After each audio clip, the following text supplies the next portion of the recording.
Fala pessoal, tudo bem com vocês? Aqui é o André do canal Cripto e Cripto trazendo mais informações e notícias do mercado das criptomoedas. Bora para mais um vídeo sobre Ripple XRP. Nesse vídeo, pessoal, peço para vocês ficarem até o final para vocês verem que o XRP acaba de cruzar uma linha que nenhum outro projeto de criptomoedas jamais cruzou. Por isso, né, que esses analistas, os especialistas levam XRP como o futuro das criptos, como já foi, né, logo que lançou, perdendo somente para o BTC, mas à frente do Ethereum, né? Hoje o XRP está ali em terceira, quarta posição, só que XRP nesse momento, pessoal, está ali cruzando essa linha que nenhum outro projeto cripto já cruzou. Tudo que vem acontecendo, né, desde 2020, quando começou o processo SEC versus Ripple, né, que acabou em definitivo este ano em 2025, né, com esse acordo, né, que teve ali uma multa de 125 milhões para XRP, mas acabou ali, sendo a primeira moeda regulamentada. Depois, comprando empresas, ETFs, briga ali junto com a Swift para se tornar o principal provedor de pagamentos internacionais, pois, né, é a maior utilidade de XRP, mas, pessoal, isso que esse analista, que é o Pumbius, trouxe ali no X, te mostra que é a criptomoeda, o ativo, né, digital do futuro, né? Ele fez, né, o Pumbius, um comentário recente ali que centra-se em um desenvolvimento que coloca a Ripple numa categoria distinta das maioria das empresas de ativos digitais, em vez de se concentrar nos resultados de litígios ou em disputa regulatória, que, como eu falei, desde 2020 estava com esse processo, mas, né, hoje teve acordo e se encerrou, né? O comentarista aí, o Pumbius, ele enfatiza a decisão da Ripple de entrar no sistema bancário dos Estados Unidos. Segundo a avaliação, né, que ele fez, a Ripple Labs apresentou um pedido, né,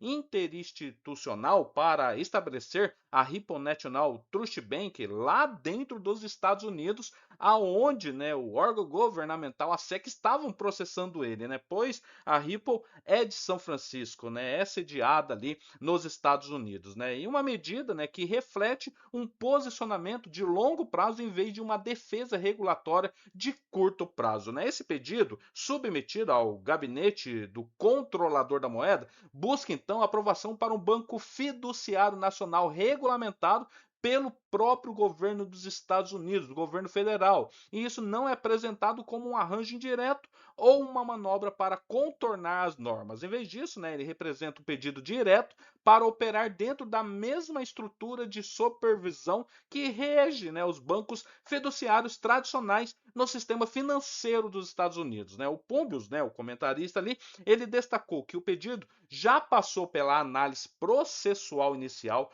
tornando-se, né, portanto, um assunto de domínio público e não mera especulação, né? Ele fez aqui então essa publicação que eu vou mostrar para vocês, vou ler um pouquinho o que ele falou, né, sobre aqui, né, esse papel, né, esse documento falando sobre o Ripple National Trust Bank, a interação, né, a aplicação de interação ali dentro dos Estados Unidos, então para se tornar esse banco fiduciário, né? O que representa, pessoal, esse banco de confiança? O comentarista aí, né, que ele fez o comentário aí, ele deu ênfase ao que uma carta constitutiva, pessoal, de Banco Fiduciário Nacional permite na prática. Um Banco Fiduciário Nacional dos Estados Unidos opera sobre supervisão federal e está autorizado a prestar serviços fiduciários e de custódia, né? E para a Ripple, isso possibilitaria custódia direta de ativos digitais com um padrão institucional, sem depender de custodiantes terceirizados. Também vai facilitar a participação da infraestrutura bancária dos Estados Unidos,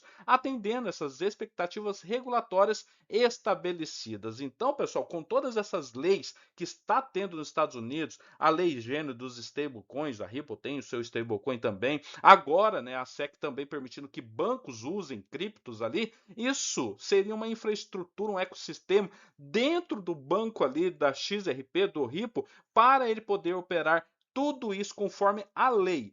Além disso, esses pagamentos internacionais, que é muito rápido e com baixas taxas, né? Dando um pau ali na Swift, pois, né, é muito caro as taxas e demorado demais, né? O Pumbis também destacou que a infraestrutura transforma a conformidade de obrigação reativa em um princípio operacional intrínseco, em vez de responder à pressão regulatória após a ocorrida Ripple, então funcionaria como uma entidade regulamentada por princípio. E essa distinção, segundo ele, né, separa a integração estrutural dos esforços superficiais de conformidade comuns no setor de ativos digitais, né? Outro ponto, pessoal, centrário nesse comentário, diz respeito a como esse desenvolvimento afeta, né, então, a interação institucional com o próprio token XRP que está ali por trás da Ripple. Operar dentro de um perímetro bancário regulamentado altera então o perfil do capital que pode legalmente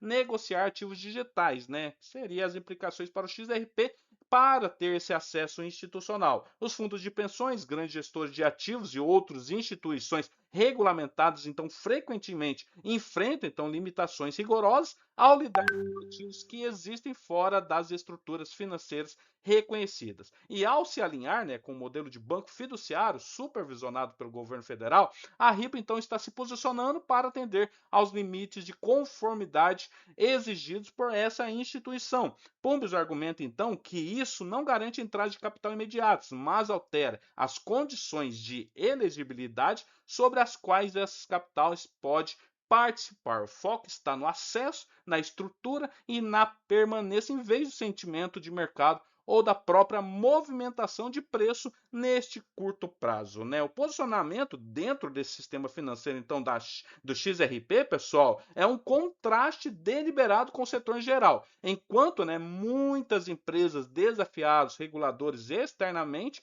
a Ripple é retratado como optando, né, por um alinhamento interno com o próprio sistema, uma abordagem, né, segundo o Pumbis, que reformula a maneira como bancos, instituições, reguladores avaliam o papel da Ripple nas finanças digitais. E a ênfase não está em previsões ou alegações promocionais, mas na infraestrutura, né, institucional, nessa estrutura. O estabelecimento de um banco, então fiduciário nacional, se totalmente aprovado, colocaria a Ripple em um seleto grupo de empresas de ativos digitais que operam como entidades financeiras regulamentadas, pessoal, dentro dos Estados Unidos, né? A publicação que ele fez foi essa aqui, ó, uma grande, né, carta que aberto, né, onde ele menciona tudo sobre isso, sobre o XRP cruzando essa linha que nenhum outro projeto de criptomoedas chegou a cruzar. E como eu falei, né, pessoal, a Ripple, o XRP, olhando para os projetos,